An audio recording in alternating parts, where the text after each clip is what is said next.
अखेर 6वी बरं झाल्याचं सत्य धैर्य समोर आलंच. धैर्य ढसाढसा रडला. मित्रांनो, जुळली गाठ ग मालिकेच्या आजच्या भागामध्ये काय घडलंय चला जाणून घेऊयात. आता पाहायला मिळतंय मित्रांनो, धैर्यला थोडासा डाऊट झालेला असतो. अवंती वहिनी आणि नीता वहिनी मिळून त्याच्याकडनं काहीतरी लपवत आहे असं मात्र त्याला जाणवत असतं. तर मित्रांनो, धैर्य नीता वहिनीचा हात घेऊन डोक्यावर ठेवतो आणि असं बोलतो की वहिनी, माझी शपथ घ्या, मला खरं काय ते सांगा, तुम्ही माझ्यापासून काय लपवत आहात. तर मित्रांनो, नीता मात्र आता धैर्याची शपथ मोडणार तरी कशी. नीता सर्व काही सत्य सांगते आणि असं बोलते की सावीने मात्र आम्हाला हे कुणालाही सांगण्यासाठी मनाई केली आहे आणि तुम्ही देखील कृपया कुणालाही सांगू नका. सावीचा काहीतरी या मागे मोठा हेतू आहे. त्यांना कसं सांगता येईल? धैर्याच्या आईलाच पकडायचं आहे सावीला. तर मित्रांनो, पाहायला मिळतंय की धैर्य आता सावीला मिठी मारून ढसाढसा रडत आहे. त्याला खूप वाईट वाटतं मित्रांनो. त्याला इतके दिवस हे सत्य माहीत नव्हतं. तर मित्रांनो, धैर्य आता रडत असताना विचारतो, सावी, तुला असं का वाटलं की माझ्यापासून ही गोष्ट लपवावी? मीच तर तुझ्यावरती सर्वात जास्त प्रेम करतो आणि तू माझ्यापासून हे का लपवलंस? त्यावेळेस मात्र धैर्यला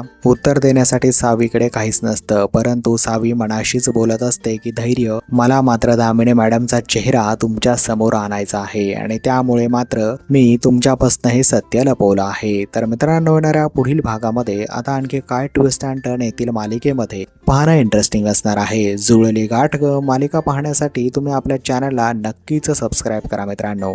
अखेर